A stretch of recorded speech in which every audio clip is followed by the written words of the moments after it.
दोस्तों नमस्कार, मैं नीलेश सिंह आपका स्वागत करता हूं मिशन इंस्टीट्यूट प्रयागराज के ऑनलाइन प्लेटफॉर्म पर। टॉपिक चल रहा था एसएससी सीजीएल और सीडीएस के लिए एलजेब्रा। तो एलजेब्रा में हम लोगों ने जहां तक जाना था आज चलेंगे बस उन्हीं सवालों के आगे। और आज इस वीडियो में, इस लेक्चर में बहुत ही शानदार सवाल होंगे। तो आइए देखते हैं एलजेब्रा का आज का पहला सवाल। एलजेब्रा टॉपिक था, तो आइए टॉपिक का नाम लिखते हैं पहले और टॉपिक का नाम लिख करके चलते हैं, कदम बढ़ाते हैं एलजेब्रा की तरफ। एलजेब्रा ये सीधा आपको फायदा देगा। एसएससी सीजीएल एलजेब्रा ये सीधा आपको फायदा देगा। एसएससी सीजीएल यहाँ पे हम लिख रहे हैं। एसएससी सीजीएल का मतलब हो गया है कि जितना भी फाउंडेशन कोर्स होता है इसका, तो इसमें एसएससी सीजीएल और जिन बच्चों को एग्जाम देना है सीडीएस का, मतलब एसएससी के सारे एग्जाम, सीडीएस के सारे एग्जाम, और इसी के साथ साथ हम इसमें जोड़ेंगे यूपीएसआई का जितना भी एग्जाम आता है, उत्तर प्रदेश दरोगा भर्ती परीक्षा के जो एग्जाम होते हैं उनसे हमारे जो सवाल आते हैं एलजेब्रा से, यानी कि बीजगणित से, आज हमारा आपका सामना होगा उन्हीं सवालों के आसपास से। तो आइए देखते हैं आज का जो पहला सवाल है पिछले लेक्चर के आगे से। हमारा आज का जो पहला सवाल है, पहला सवाल बहुत ही शानदार सवाल होगा। उसमें लिखा हुआ है कि f, और ये लिखा हुआ है x प्लस 1/x, इसका होल स्क्वायर और बराबर में लिखा हुआ है 3, और हमसे वैल्यू पूछी गई है x की पावर 206। यहाँ लिखा है x की पावर 200, ये लिखा हुआ है x की पावर में 24, और ये लिखा है x की पावर में आगे चल करके 36 और प्लस 7 बराबर ये 0। ये हमसे पूछा गया। बहुत ही इंपॉर्टेंट टाइप है ये एलजेब्रा में। ऐसे सवाल बहुत सारे आते हैं। देखिए, इन सवालों को पढ़ करके आप एसएससी फाउंडेशन के या एसएससी से संबंधित जितनी भी परीक्षाएं होती हैं, जैसे सीपीओएसआई का हो गया, दिल्ली पुलिस एसआई का हो गया, यूपीएसआई का हो गया, सीडीएस का हो गया, और एसएससी सीजीएल को लेकर के एसएससी के जितने एग्जाम होते हैं, एसएससी 10+2 का हो गया, एसएससी सीजीएल के जितने भी प्री और मेंस होते हैं, सभी के सवाल आपको इनसे मिलेंगे। तो देखिए, जब भी कोई सवाल हमारे पास आ जाए कि इफ x प्लस 1/x² बराबर ये 3 लिखा हुआ है, तो हम लोग क्या करेंगे कि ऐसे सवालों में ये जो लिखा हुआ है, अगर हम ये स्क्वायर को हटा लेते हैं तो ये हो जाएगा x प्लस 1/x बराबर, और ये आपका लग जाएगा अंडर रूट में 3। ये आपका लग जाएगा अंडर रूट में 3। और मैंने आपसे कहा था कि जब भी कभी x प्लस 1/x बराबर √3 आपको दिखे, तो x प्लस 1/x बराबर अंडर रूट 3, तो इसमें आपकी सारी वैल्यू की मैचिंग फेल हो जाएगी। ऐसे सवालों में आपको पुट करना होता है। ये बातें हुई थी पिछले वीडियो में। x की पावर 6 बराबर -1, अगर यहाँ पर प्लस का √3 हो तो आप जाएंगे -1 पर। अगर कल को यहाँ पर ये माइनस का हो जाए तो हम उसको उल्टा भी कर सकते हैं, लेकिन अभी प्लस अंडर रूट 3 के लिए हम पुट करेंगे x की पावर 6 को। और हमने आपसे ये भी तो कहा था कि अगर x प्लस 1/x बराबर 1 लिखा हो तो x की पावर 3 बराबर -1, यानी जब हमें 1 दिया होगा तो हमारी पुटिंग होगी x की पावर 3 में, और जब हमें अंडर रूट 3 दिया होगा तो हमारी पुटिंग होगी x की पावर 6 के साथ। आइए इसको यहाँ देखते हैं। ये 200 लिखा है, ये 206 लिखा है। इस वाले ब्लॉक में हमने क्या किया कि x की पावर 200 हमने कॉमन कर लिया, x की पावर 6 और प्लस 1 आ गया, और प्लस ये 24 लिखा था, तो x की पावर 6 और ये 4 आ गया, प्लस x की पावर 6 और ये हो गया 6, ये हो गया प्लस 7।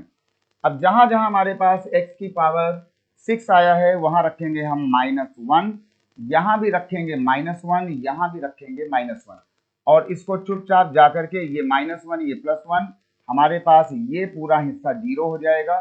ये हमारे पास जो है, ये जब इतना हिस्सा 0 हो गया तो x की पावर 200 और 0 ये हमारे पास 0 आ जाएगा, प्लस -1 की पावर इवन नंबर ये हमारे पास 1 आ जाएगा, -1 की पावर इवन नंबर है ये भी हमारे पास 1 आ जाएगा, और आगे बच जाएगा 7। तो 0 प्लस 1 प्लस 1 प्लस 7 कितना आ जाएगा? इसका हमारे पास आंसर आ जाएगा कितना? 9 है ना, 7 और 2 9। तो ये एक बहुत ही इंपॉर्टेंट टाइप है एसएससी और सीडीएस और यूपीएसआई के जोन को लेकर, उनके पैटर्न को लेकर के, एलजेब्रा और बीजगणित का। ठीक है ना, इस बात को आप लोग याद रखेंगे कि अगर कभी √3 में हम जाएंगे तो पावर 6 पुट होगा, अगर कभी यहाँ पर 1 होगा तो हम लोग जो है x की पावर को 3 बराबर प्लस या -1 को पुट करेंगे। अगर 1 है तो -1, अगर -1 है तो +1 पुट किया जाता है। ठीक, ये सारी बातें हमारी पिछले वीडियो में हो चुकी हैं और आज हम बात कर रहे हैं अपने उन्हीं बेसिक्स को लेकर के वहां से आगे। तो जो लोग आज इसको देख रहे हैं, इसके पहले वो हमारे एलजेब्रा के जो पुराने लेक्चर पढ़े हुए हैं 2 या 3, उनको जरूर देखें। चलिए भाई बढ़ते हैं आगे, और इसके बाद हम लोग जब बढ़ेंगे यहाँ से, तो इस सवाल के बाद हमारे पास जो अगला सवाल आएगा, देखिए हमारा अगला जो सवाल है, हमारा अगला क्वेश्चन क्या है, बहुत ही शानदार हमारे पास सवाल है अगला। देखिए अगले क्वेश्चन में हमारे पास एक सवाल आया, बहुत ही सुंदर सा, ये लिखा हुआ है हमारे पास, लिखा हुआ है अगले अपने क्वेश्चन में, यहाँ लिखा है f, और ये हो गया x + 1/x बराबर में ये आपका हो गया 1। और जब ये हमारे पास 1 हो जाएगा तो हमसे पूछा गया है कि वैल्यू बताओ कि x की पावर 12 और x की पावर 9, x की पावर 6, x की पावर 3 और +1 बराबर कितना होगा। देखिए अभी हमने आपसे कहा था एक बात, हमने कहा था कि अगर कभी भी x + 1 + x + 1/x बराबर 1 दिया रहेगा तो ऐसे सवालों में हमेशा पुट किया जाएगा x की पावर 3 बराबर -1। अगर यहाँ पर हमारे पास +1 है तो हम पुट करेंगे -1 को, ठीक है। अगर -1 होता तो हम पुट करेंगे +1 को, ठीक है। तो ये जब हम लोग पुट करेंगे इसको, तो x की पावर 12 है तो 12 का मतलब हमारे पास हो जाएगा, देखिए या तो आप यहाँ पुट कर दें, नहीं तो इस वाले गैंग से और इस वाले गैंग से कॉमन भी आ रहा है। हम x की पावर 9 हमने कॉमन ले लिया तो ये हो गया x की पावर 3 + 1, और इसके बाद यहाँ से हमने पावर को 3 कॉमन लिया, x की पावर 3 कॉमन हो गया तो ये आ गया x की पावर 3 + 1, और ये आ गया +1। अब हम लोग क्या करेंगे, यहाँ से x की पावर 3 -1 है तो ये हमारे पास -1 हो जाएगा, ये हमारे पास -1 हो जाएगा, और इस -1 के बाद क्या किया जाएगा कि ये माइनस और ये +1, तो ये पूरा हिस्सा हमारे पास 0 हो जाएगा, -1 +1 ये पूरा हिस्सा हमारे पास 0 हो जाएगा। तो ये आ गया है 0, ये आ गया है 0, और ये आ गया है +1। तो हमारे पास जो इसकी वैल्यू आएगी वो हो जाएगी 0 + 0 + 1। तो कितना बचेगा, हमारा जो आंसर आएगा, हमारा आंसर आ जाएगा कितना, 1। हमारा उत्तर आ गया यहाँ से 1 को लेकर। ठीक, जिन बच्चों को, हमने एक बार फिर कहा कि जिन बच्चों को यूपीएसआई का एग्जाम देना है, पुलिस का पेपर देना है, रेलवे का एग्जाम देना है, एसएससी से संबंधित कोई भी एग्जाम देना है, एसएससी सीजीएल से लेकर के एसएससी का कोई भी एग्जाम, और उसी के साथ साथ सीडीएस और यूपीएसआई, रेलवे, तो जहां जहां एलजेब्रा अभी आ रहा है, तो एलजेब्रा के सवालों में ये वाले सवाल बहुत सारे आते हैं जहां पर आपको इनका सहारा लेना चाहिए।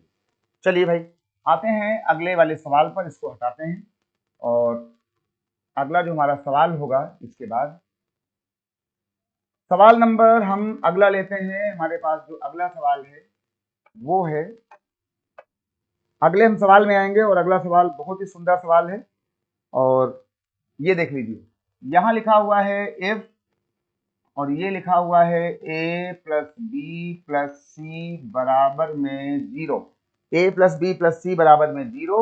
हमसे वैल्यू पूछी गई है कि वैल्यू बताओ a² + b², और इसके बाद है +c², और नीचे लिखा हुआ है c² - ab। ये कितना होगा, कितना होगा इसका मान, ठीक है। देखिए हमारे पास जो दिया है वो दिया है a + b + c बराबर 0। हमने आपसे कहा होगा कि एलजेब्रा में और त्रिकोणमिति में, ट्रिग्नोमेट्री में, जहां पर भी आपको कभी भी, जहां पर भी अगर इफ लिखा मिल जाए, इफ, तो सबसे पहले ये देखो कि यहाँ पर हम कौन सा मान पुट करवा के यहाँ 0 बनाया जा सकता है। सबसे पहला काम, जहां पर इफ लिखा हो वहां पर आप जरूर देख लें कि कौन कौन से मान, कौन कौन से नंबर जो आप चाहें, है ना, जो भी नंबर आपके दिमाग में आ रहा हो, कौन कौन से नंबर रखने पर यहाँ पर ये 0 आ सकता है।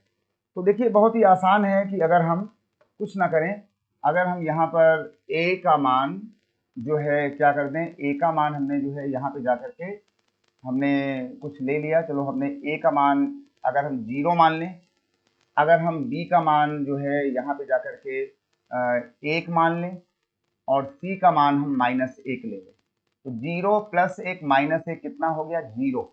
हमने आपसे ऐसा बिल्कुल नहीं कहा कि आप 0 -1 और +1 को ही मानेंगे।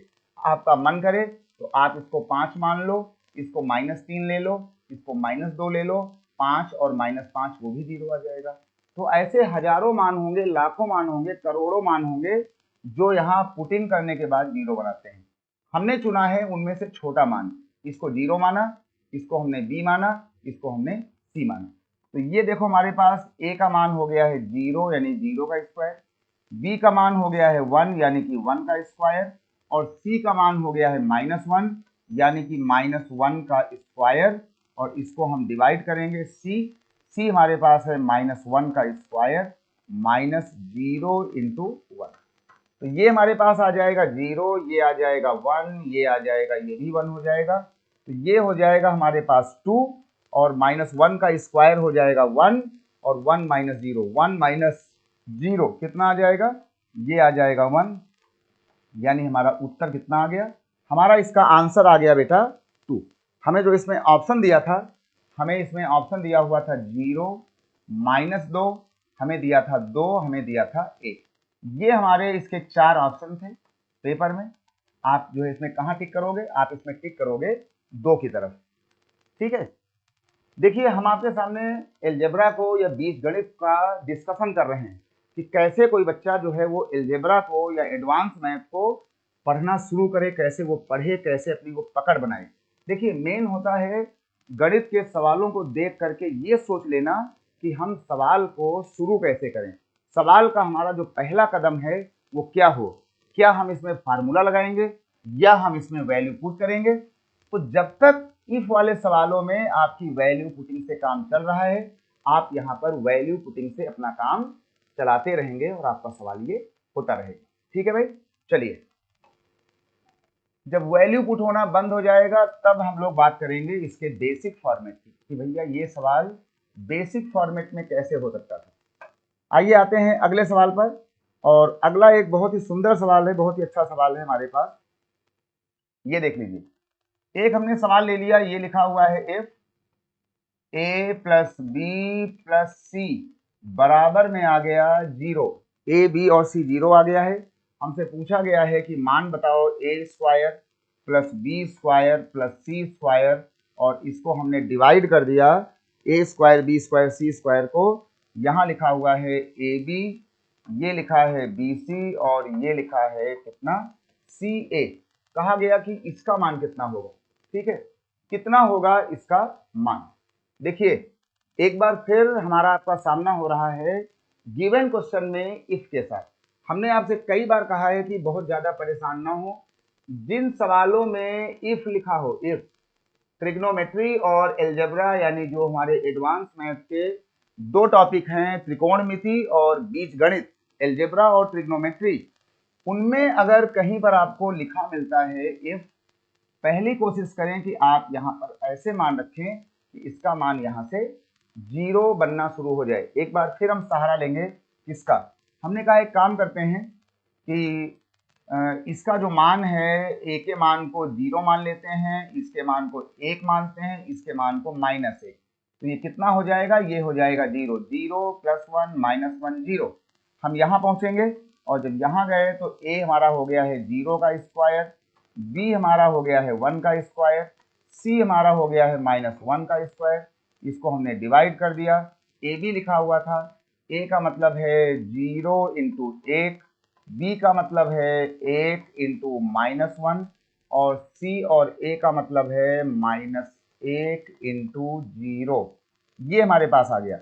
तो ये 0 हो गया, ये 1 हो गया, ये 1 हो गया, यानी ये हमारा मान हो गया है 2 अपॉन, ये हो गया 0, ये हो गया 0, ये हो गया है कितना, माइनस का 1। तो नीचे आ जाएगा माइनस का 1। हमारा जो आंसर है वो कितना आ गया बेटा, हमारा आंसर आ गया है माइनस का 2। इसमें हमें जो जो हमें इसमें ऑप्शन दिए गए थे, हमारे पास इसके जो ऑप्शन दिए थे वो दिए थे 0 1 2। देखिए भाई, हमारे पास ऑप्शन दिया हुआ था 0, यहाँ लिखा था 1, यहाँ लिखा हुआ था 2, और यहाँ लिखा हुआ था कितना, यहाँ लिखा हुआ था माइनस का 2। 0 1 2 और माइनस का 2। टिक कहाँ लगाओगे, आप टिक लगाओगे -2 की तरफ, है ना। टिक लगाओगे -2 पर, तो ये बेटा आपका हो गया है माइनस का कितना, ये हो गया माइनस का 2, ये आपका हो गया है माइनस का 2। ठीक है भाई। तो ऐसा कोई भी सवाल आ जाए, बहुत ही गंभीरता से, बहुत ही आराम से, बिना घबराए, बिना डरे, आप पहले ये सोच लें कि हम कौन कौन से मान यहाँ पर पुट करेंगे। अच्छा, हमने कई बार आपसे कहा है कि जरूरी नहीं कि आप ये 0 1 -1 को ही माने। आपकी इच्छा करे तो आप ए को यहाँ पे 6 मान लें, आप बी को यहाँ पर -4 मान लें, और सी को आप -2 मान लें। 6 -4 -2, ये वाला मान भी आपका कितना, 0 हो जाएगा। बाद में ये 6 4 और 2 ला करके आप यहाँ पर, यहाँ पर, यहाँ पुट कर देंगे, तो इसका भी आपका आंसर -2 ही आएगा। आप कोई भी मान ले लो, सभी का उत्तर, सभी का आंसर हमेशा जो आना होगा वही आएगा, यानी कि सेम आएगा। ठीक है ना। तो ऐसा इसमें कोई बाउंडेशन नहीं है, कोई इसमें बाउंड्री नहीं है कि हम इसमें कौन सी वैल्यू को पुट करेंगे। लेकिन जो सवाल ये वाले होते हैं डिवीजन वाले, जिसमें लिखा होता है डिवीजन A अपॉन B, इन सवालों में खतरा होता है कि कई बार ऐसा होता है कि आप कोई मान यहाँ पर ऐसा ना मान लें कि आपका सवाल जो है वो A अपॉन 0 बन जाए, क्योंकि कोई संख्या अपॉन 0 हमेशा नॉट डिफाइंड हो जाती है। तो ये वाली बात ना बनने देना, ठीक है ना। सब कुछ करना, लेकिन बेटा ये वाली बात नहीं बननी चाहिए, ये वाली बात है ना।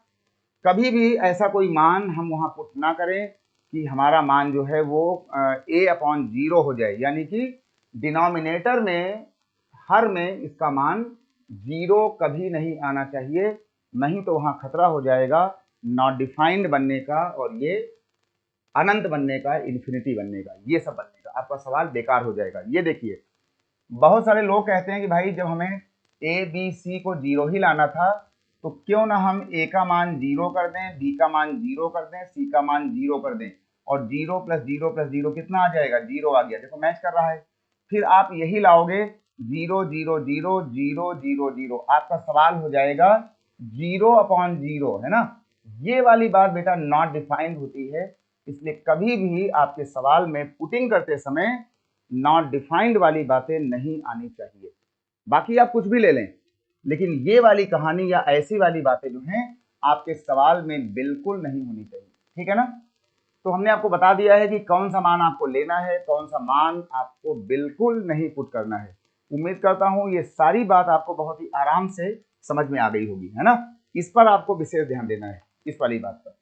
चलिए भाई, इसको हटाते हैं, और इसको हटाने के बाद चलते हैं आगे।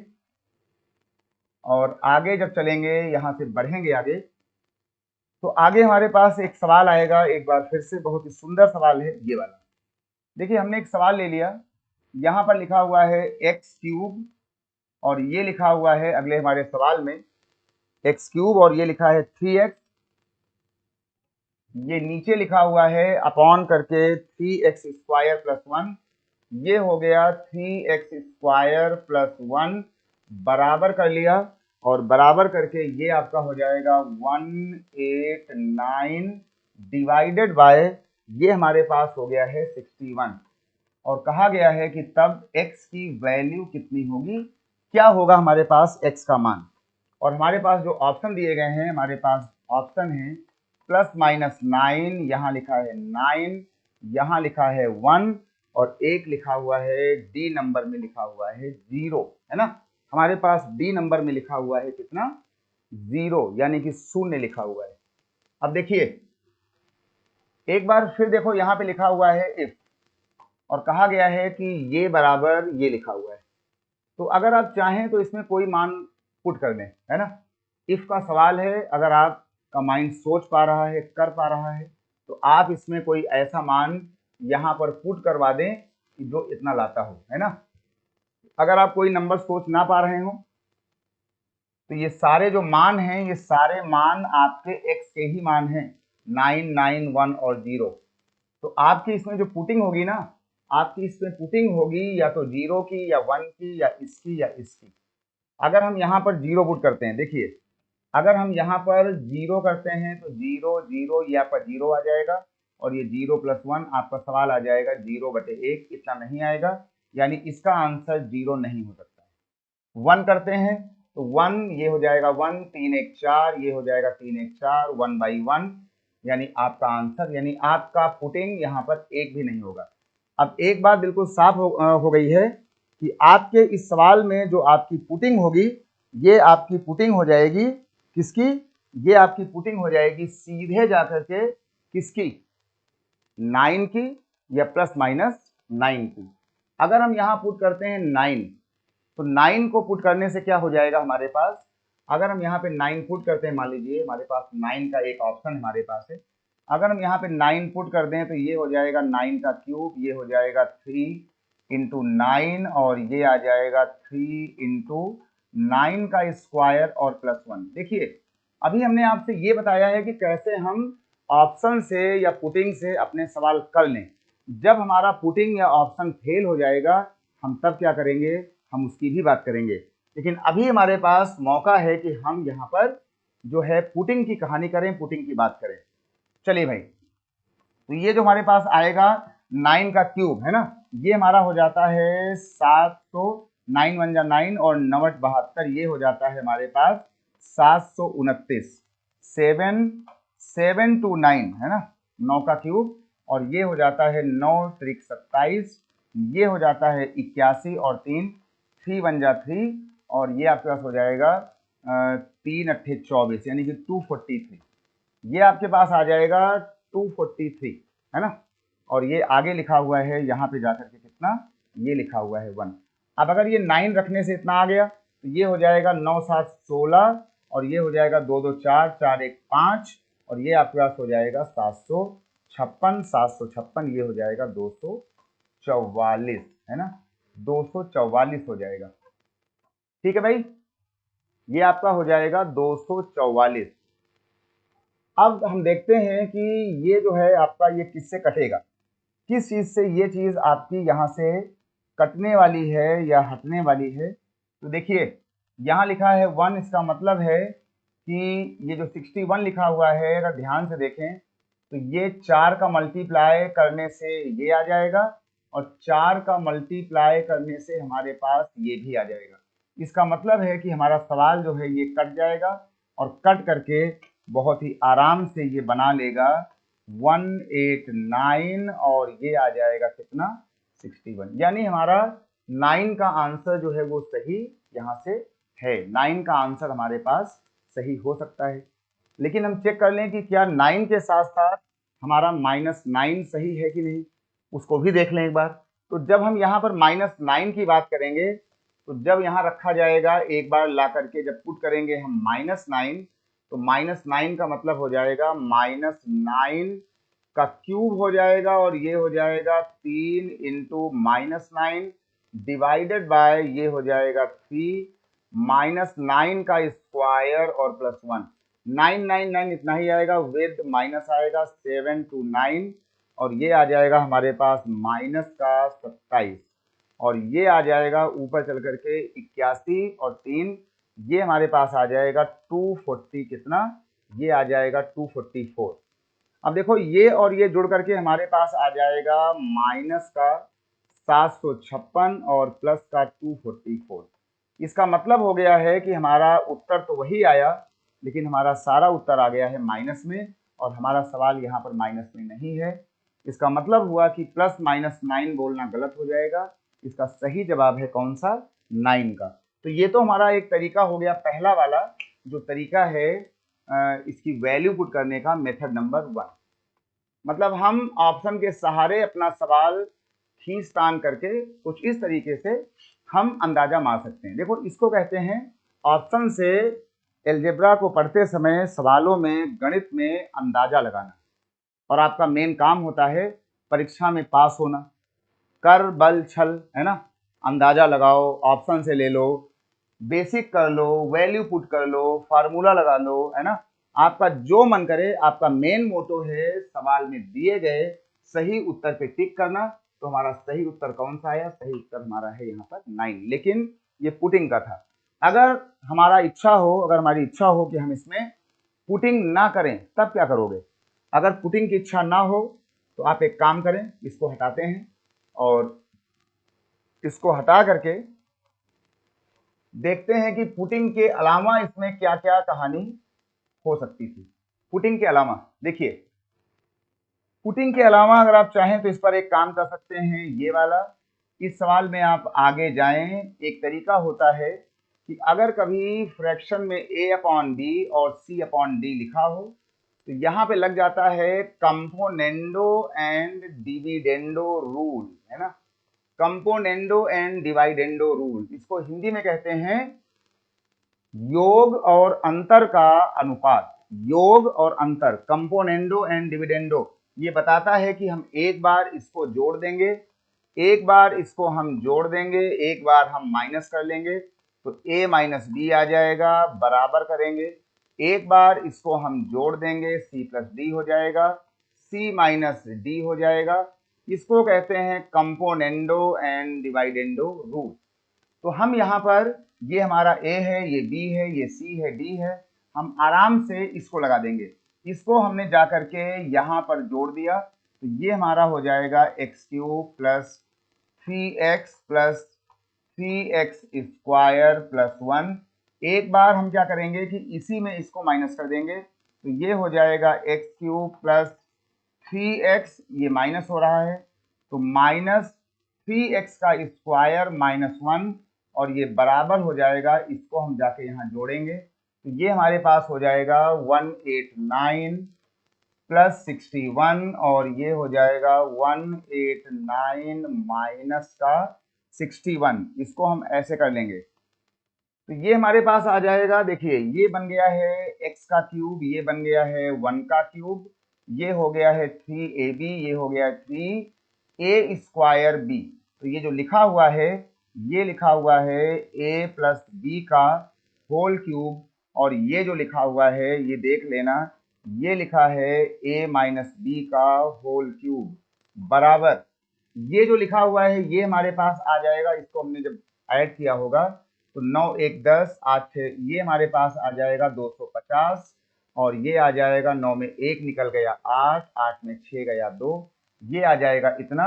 इसको हम जब काटेंगे यहाँ से जाकर के 2 से तो ये हमारे पास आ जाएगा 125, 125 बाई 64, तो ये आगे चल करके आ जाएगा कट करके 125 बाई 64, ये हो जाएगा 5 बाई 4 का कितना, ये हो जाएगा 5 बाई 4 का क्यूब हो जाएगा, है ना, ये हो जाएगा 5 बाई 4 का कितना, क्यूब, 5 बाई 4 का ये हो जाएगा क्यूब, और बाद में हमारा ये वाला क्यूब हमारा और ये वाला क्यूब यहाँ से खत्म हो जाएगा। हमारा सवाल आ गया है जाकर के x plus 1 x minus 1 5 by 4। अब इसमें कुछ मत करें, हमारे पास ये वाला ऑप्शन दिया गया था, अगर हम 9 को ला करके अगर हम यहाँ पुट कर दें तो 9 प्लस 1 10, 9 माइनस 1 8, तो ये आ जाएगा 10 बाई 8, 10 बाई 8 ही करके आता है, ये 5 आता है, ये 4 आता है। इसका मतलब है कि जो हमारा सही सवाल था, सही जवाब था वो है x बराबर 9 वाला हमारा सवाल, इसका सही उत्तर होना चाहिए था, है ना, हमारा सही जवाब होना चाहिए था x बराबर 9। तो हमने आपको इसका बेसिक बता दिया, हमने इसको आपका C&D रूल बता दिया। इस वाली बात को आगे से हम लोग याद रखेंगे। कंपोनेंडो एंड डिविडेंडो के साथ ये बात लगती है कि जब हमारे पास दो ऐसी फ्रैक्शंस दी जाती हैं तो हम वहाँ फंस जाने पर हम ऐसे सवालों में C&D का यूज करते हैं। C&D का यूज करने के बाद उसमें अच्छाई होती है कि वो तुम्हारे सवालों को आइडेंटिटी में या फार्मूलों में इस तरीके से बदल देता है। ठीक है भाई, काम चल जाएगा। ये आपका पावर में 3 आया था, ये पावर में 3 आया था, और बाद में हमने ये वाली पावर और ये वाली पावर यहां से काटी थी, यहां से भगा दी थी, है ना। चलिए भाई, तो ऐसा कोई सवाल आ जाए तो इसमें बिना कोई खतरा लिए हम सवाल करेंगे। चलिए भाई, अब इसको हटाते हैं, इसको समझ लेना कि किस तरीके से हमारे ये सवाल यहाँ से होना शुरू हो रहे हैं, और बहुत ही सुंदर बातें होंगी अलजेब्रा में। यही बातें आपको करना है, यही बातें आपको पढ़ना है। और चलते हैं अपने सवाल पर, हम कुछ बढ़ते हैं आगे, और एक सवाल इसमें हम लोग और करते हैं। बहुत ही प्यारा सवाल है ये वाला। चलिए भाई, अगला एक सवाल जो है वो बहुत ही सुंदर सवाल है, बहुत ही अच्छा सवाल है ये वाला। देखो यहाँ पर क्या हुआ है कि यहाँ लिखा हुआ है 1 अपॉन, ये लिखा है 1 प्लस, और आगे लिखा हुआ है, यहाँ पर x नहीं है, यहाँ पर लिखा है 1 प्लस, ये लिखा हुआ है x, 1 अपॉन, ये लिखा है y प्लस, ये लिखा है 1 अपॉन, और ये नीचे लिखा हुआ है यहाँ पर z, और ये यहाँ बगल में लिखा हुआ था 13/37, ये लिखा हुआ था 13/37। और हमसे कहा गया था कि जरा वैल्यू बताओ क्या मान होगा x plus Y plus Z का मान जो है वो कितना होना चाहिए। बहुत ही पुराना सवाल है, बहुत ही सुंदर सवाल है, और ये वो सवाल है कि जो बहुत ही साल से, बहुत ही पुराने समय से ये परीक्षाओं में आ रहा है, जितनी परीक्षाएं बढ़िया वाली होती है ना। चलिए, वैसे हमारा मेन मोटो है कि जो क्लास आप इसमें देख रहे हैं, इन सवालों में जो भी आप क्लास समझ रहे हैं, देख रहे हैं, इन सवालों का मतलब है कि आपका पूरा फायदा होगा एसएससी फाउंडेशन का, CGL and all, combined defence services, army का पेपर, यूपीएससी का, और यूपीएसआई का पेपर, दरोगा का पेपर, तीनों जो हैं वो अपने छोर के, अपने लेन के बहुत ही अच्छे एग्जाम हैं, बड़े एग्जाम हैं, और प्रेस्टिजियस एग्जाम हैं ये तीनों। तो ऐसा हमें सवाल दिया गया, तो देखिए इन सवालों में क्या होता है कि यहाँ लिखा है 1 अपॉन में, ये लिखा है 1 अपॉन, हमारे पास यहाँ पर 1 अपॉन नहीं है, तो हम क्या करते हैं कि अपने इस सवाल को भी हम उल्टा कर देते हैं। उल्टा करने से ये भिन्न हमारी उल्टा हो जाएगी, और ये हो जाएगी 37/13, है ना। ऐसे सवाल आने में यहाँ पे 1 था, तो हमने यहाँ पर इसको 1 बना लिया। अब हम क्या करेंगे कि अब हम इसको यहाँ से ब्रेक करेंगे, इस सवाल को। ये जो हमारे पास सवाल था ये आ गया 1 अपॉन 13 2 जा 26, 13 3 जा नहीं हो पा रहा है, 13 2 जा 26, तो हमने ये ले लिया 2 सही, और ये हो गया है 26, 26 और 4 30 11, तो ये आपका आ गया होगा 11/13। हम आगे बढ़े होंगे, हमने कहा कि 1 अपॉन ये 2 आ गया था, प्लस हो गया था। अब यहाँ पे 1 आ रहा था, तो इस वाले 1 को लाने के लिए इस वाले फ्रैक्शन को हमें करना पड़ेगा उल्टा, ऐसे उल्टा कर दो, आगे बढ़ जाओ। जब आगे बढ़ोगे तो ये आ जाएगा 1, ये आ जाएगा यहाँ से 2, ये यहाँ 1 लिखा हुआ था, और ये 11 1 जा 11 प्लस, ये हो गया है आपके पास 2/11। ध्यान देना, ये हो गया है 2/11। तो हमारे पास क्या हुआ इस सवाल में, हमारे पास देखो ये वाला 1 मैच कर गया, यहाँ से ये वाला 1 आ गया, ये वाला भी हमारे पास 1 था, दूसरा वाला, ये वाला भी आ गया। अभी हमारे पास एक 1 ये वाला होना चाहिए, जो आना है यहाँ पे 1 इतना। तो इस पर एक काम करो, ये जो लिखा है 1 प्लस 2/11, अगर हम इसको उल्टा कर दें, अगर हम इसको उल्टा कर दें और यहाँ लिख दें 1 अपॉन 11/2 लिख दें, तो काम चल जाएगा। तो देखो हमारे सवाल में क्या हुआ कि जब हमने इसकी मैचिंग, जब हमने इससे कराया, तो हमें इसमें क्या क्या मिला। हमें देखो मिल रहा है, पहली बात तो हमारे पास जो एक x था, एक यहाँ पर y था, एक यहाँ पर z था। हमारे पास ये जो नंबर आया हुआ है, ये हमारा जो नंबर है ये वाला, ये नंबर हमारा x है, ये नंबर हमारा y है, और y के बाद जो है ये वाला नंबर हमारा है z। तो पूरा मैच कर गया, बस हमको यही पाना था। तो ये x हो गया, y हो गया, z हो गया। हमसे पूछा गया था x plus Y plus z। x का मान था हमारे पास 2 आया था, y की जगह में यहाँ पे 1 आ गया था। इसको भाई समझ लेंगे, और जेड वाले में हमारे पास 11 बाई कितना 11 बाई बेटा ये 2 आ गया था। तो ये हो गया हमारे पास कितना, देखो ये आ गया 3 और ये हो गया है 2 पंचे 10, 5 सही 1/2 हो गया, 5 3 8 आ गया, 8 सही 1/2 आ गया। कितना आ गया 8 सही 1/2। तो इसका जो सही आंसर है वो आ गया है हमारे पास कितना, ये आ गया है 8 होल 1 बाय में कितना, ये आ गया है 2। 8 होल 1 बाय में 2 आ गया। 8 होल 1 बाय में कितना आ गया, ये बेटा आ गया है 2। तो ऐसा कोई भी सवाल आ जाए, इस सवालों में हम इस तरीके से अपने सवाल की फॉर्मेटिंग और मैचिंग हम यहाँ से करते रहते हैं, ठीक है ना। सवालों का मैच कराना, ये बहुत ही सुंदर सवाल था, ये बहुत ही पुराना सवाल है, मोस्ट इम्पॉर्टेंट क्वेश्चन है। अच्छा, इस सवाल में क्या है ना, इस सवाल में आप बिना इसको इस तरीके से लगाए, इस तरीके से इसको जनरेट किए एक्स वाई जेड की वैल्यू के बिना, जब तक आप इस वाली फ्रैक्शन को आप तोड़ोगे नहीं, इस तरीके से आपका ये सवाल बिल्कुल आना नहीं था। तो ये सवाल बस ऐसे ही हो सकता है, ऐसे ही किया जाता है और ऐसे ही इसको आप सीखिए, ठीक है भाई, काम चल जाएगा। चलिए एक काम करते हैं, एक सवाल इसमें ऐसा ही और लेते हैं, बढ़िया सा एक सुंदर सा सवाल लेते हैं यहाँ से और इसको हटाते हैं और एक सवाल हम लोग यहाँ से और पकड़ते हैं, सेम ऐसा ही सवाल समझते हैं दोबारा, ठीक है ना। एक सवाल ऐसा ही इसमें करते हैं, देखिए सेम सवाल ले रहे हैं आपको समझाने के लिए। अगर कोई दिक्कत हुई हो इसके पीछे वाले में तो आप एक सेम सवाल देख लें, ऐसा ही।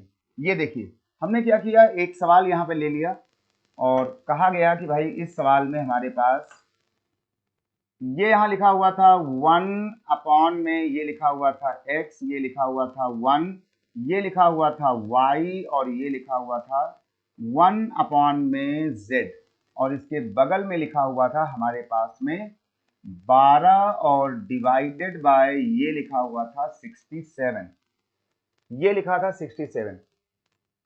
तो सबसे पहला काम करें कि इसका हम जब यहाँ पे सॉल्यूशन करेंगे इस सवाल का, जब यहाँ पर सॉल्यूशन करने की बारी आए तो सबसे पहले एक काम करें, देखो यहाँ लिखा है 1 में ये लिखा है, तो पहले आप इसको 1 में करने के लिए इसको आप उल्टा करेंगे, तो ये बन जाएगा 1 में 67 डिवाइडेड बाय 12 हो जाएगा।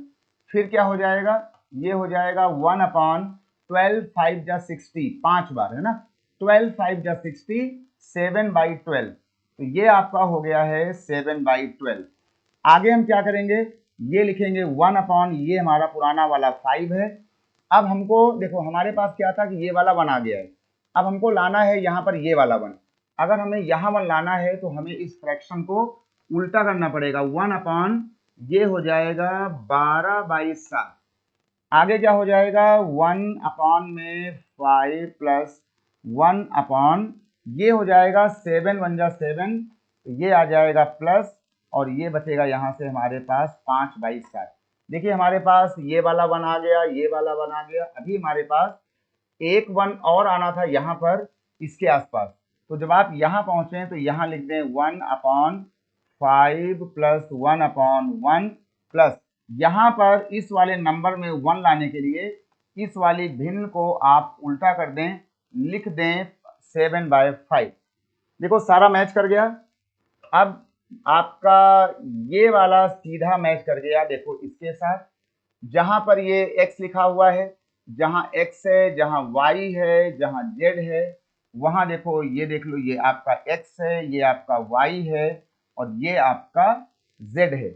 यानी कि जो हमारा जो x का मान आया, हमारा x का मान आ गया है 5, y का मान आ गया हमारे पास 1 और z का मान हमारे पास आ गया है 7 डिवाइडेड बाय में कितना 5, 5 1 और इतना, यही हो जाएगा हमारे सवाल का मतलब।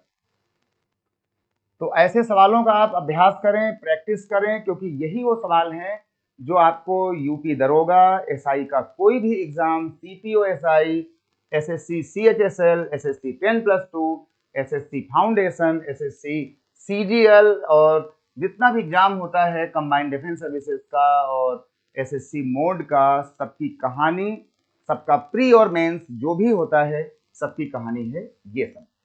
तो थोड़ा सा इनको आप अभ्यास करें, इनकी आप प्रैक्टिस करें और आपके ये सवाल इस तरीके से चलते रहते हैं। आइए इसके बाद एक चीज यहां से और करते हैं और देखते हैं कुछ कहानी। इसके बाद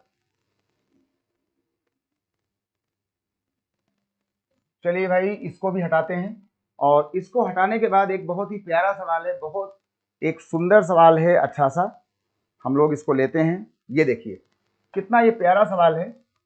हमने कहा कि भाई देखिए एक सवाल हमारे पास ये आ रहा है, इसमें लिखा हुआ है कि x, इसमें लिखा है if x बराबर लिखा हुआ है और ये लिखा है m+1।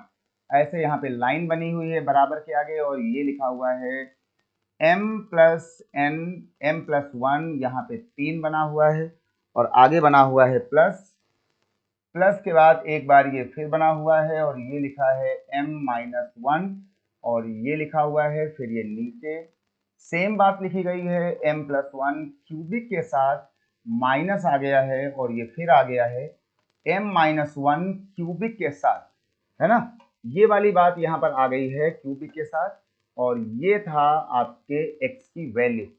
और हमसे पूछा गया था कि भाई जरा वैल्यू बता दो कि क्या वैल्यू होगी x क्यूब की वैल्यू क्या होगी और -3mx² कितना होगा और आगे लिखा था +3x और -m बराबर कितना होगा। ये भैया यहाँ दिया गया था। बहुत ही प्यारा सवाल है, बहुत ही सुंदर सवाल है ना। इंपॉर्टेंट सवाल है ये, आपके सभी बड़े एग्जाम के लिए इंपॉर्टेंट है सवाल, ये ऐसे बना हुआ है। देखिए अब इस पर एक काम करें, जब भी ये सवाल यहाँ पर आ जाए, जब भी ये सवाल आपको दिखे कि x या y का मान कुछ ऐसा दिया गया है, m लिखा है, n लिखा है, ab लिखा है, तो आप इसको पूरा सॉल्व ना करें, है ना। क्योंकि पूरा ये सॉल्व होने में क्या हो रहा है, ये आपका सवाल बहुत ही लंबा हो जाएगा, बहुत लंबा सवाल हो जाएगा, क्योंकि हमें करना पड़ेगा इसके अपोजिट सिंबल से ऊपर नीचे हमें करना पड़ेगा गुणा, इसे हमें बनाना पड़ेगा परिमेयीकरण, है ना। तो इसे रेशलाइज करके हमें अपोजिट सिंबल से, यानी अगर यहाँ माइनस लिखा है तो सेम क्वांटिटी से हमें ऊपर नीचे गुणा करके इसको रेशलाइज करना होता है, परिमेयीकरण करना पड़ता है, तब ये सॉल्व होता है एक पन्ने के बाद। ऐसा काम ना करें, एक काम करें कि यहाँ पर हम लोग एक काम करते हैं कि m का कोई मान यहाँ पुट कर दें, अच्छा सा m का कोई मान पुट कर दें, जिससे कि हमको यहाँ से x मिल जाएगा और जब हमें x मिल जाएगा तो हम m का वो मान और x वाला मान ला करके हम यहाँ इसको पुट कर देंगे, तो जो भी आना होगा, जितना भी आना होगा, वो इसका उत्तर यही बता देगा। तो m का एक सुटेबल मान हम लोग पुट करते हैं, बढ़िया सुंदर सा, और वो सुंदर सा जो मान है वो हम लोग यहाँ पर क्या पुट करें, कुछ बढ़िया सा मान पुट करें, अच्छा सा। चलिए हमने क्या किया कि एक काम करते हैं, हमने m का मान यहाँ रख दिया है 1, हमने m का मान यहाँ रख दिया 1, यहाँ रख दिया 1, ये रख दिया 1, ये रख दिया 1। इसका फायदा हमको ये मिल गया कि ये वाले मान रखने का कि 1 - 1 0 हो जाएगा, तो ये सारी कहानी 0, 1 - 1 ये सारी कहानी क्या हो गई, 0। ये हो गया 1 और 1 इतना हो गया, तो ये आपका पूरा हिस्सा खत्म हो गया। यहाँ हो गया 3 में 2, यहाँ हो गया 3 में 2, तो ये वाला हिस्सा और ये वाला हिस्सा आपस में कट जाएगा, यानी x का मान भी कितना आ गया, x का मान भी हमारे पास आ गया 1। हमने क्या पुट किया था, हमने पुट किया था m का मान बराबर में 1, मतलब m का मान रखने से x का मान भी 1 आ गया। हमने आपसे ऐसा बिल्कुल नहीं कहा कि आप m की वैल्यू को 1 रखें, आपका मन करें तो आप 2 रखें, 4 रखें, 50 रख दें, लेकिन हमेशा छोटे वाले मान ही यहाँ पर सोचे जाते हैं, बढ़िया बढ़िया वाले, है ना। छोटे छोटे मान आप यहाँ सोचिए। चलिए भाई इसका उत्तर आ गया इतना। अब हम क्या करेंगे, ये 1 और 1 लेकर के जाएंगे और इन 1 और 1 को हम जा करके इन वाली बातों को, इस 1 को और इस 1 को हम जा करके पुट करेंगे यहाँ पर। तो ये आ जाएगा 1 का क्यूब 3 इंटू 1 का स्क्वायर प्लस 3 इंटू 1 और माइनस 1, तो ये आ गया होगा 1 माइनस ये आ जाएगा 3, ये आ जाएगा प्लस 3 और ये आ जाएगा 1। इसका मतलब हो गया कि ये -3 प्लस 3 प्लस 1 और माइनस 1, ये सारी बातें यहाँ से कट गई और कट करके कितना आ गया, इसका उत्तर आ गया भैया हमारे पास 0। यानी ये जो सवाल पूछा गया था, इतना बड़ा सा हाईटेक सा सवाल, बेटा इसका उत्तर आ गया कितना, 0। तो ध्यान देना, जब भी कभी वेरिएबल के आगे है ना, चर x दिया हो, y दिया हो, जब भी कभी ऐसा सवाल मिले कि जब वेरिएबल्स के आगे कोई कांस्टेंट लिखे हो m, k, alpha, beta, a, b, c, तो आप यहाँ पर कोई सुटेबल बढ़िया सा छोटा छोटा मान चूज कर लें। बस केवल ध्यान दें कि वो पुटिंग करते समय आपका कोई भी सवाल 1/0 जैसा नहीं बनना चाहिए। ये वाली बातें थोड़ा सा आपको अवॉइड करना होगा, है ना, ये बातें ना बने बस। बाकी आप कुछ भी रख दें, आप 2 रखें, 50 रखें, कुछ भी रखें, आपका सभी का उत्तर यहाँ से सेम आएगा। इसमें जो हमारे ऑप्शन दिए गए थे, हमारे ऑप्शन थे 0 to 1 और -1। हमारे ऑप्शन दिए गए थे 0, यहाँ लिखा हुआ था 2, यहाँ लिखा था 1 और यहाँ लिखा हुआ था -1। हमें टिक करना है कहाँ पर, कितना आया, 0। हमारा सही आंसर है 0। ठीक है भाई, सबको आ गया। तो इसको कहते हैं अलजेब्रा या इसको कहते हैं बीजगणित, और ये आपकी एडवांस मैथ का पार्ट है। आज के लिए इतना ही, अगली कहानी होगी, अगला अलजेब्रा होगा, बस इस वीडियो के आगे से।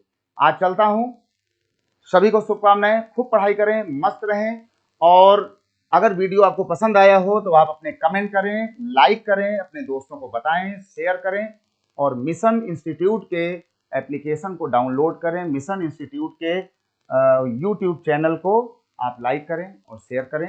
सभी को बहुत बहुत ढेरों शुभकामनाएं। जय हिंद, बाय बाय।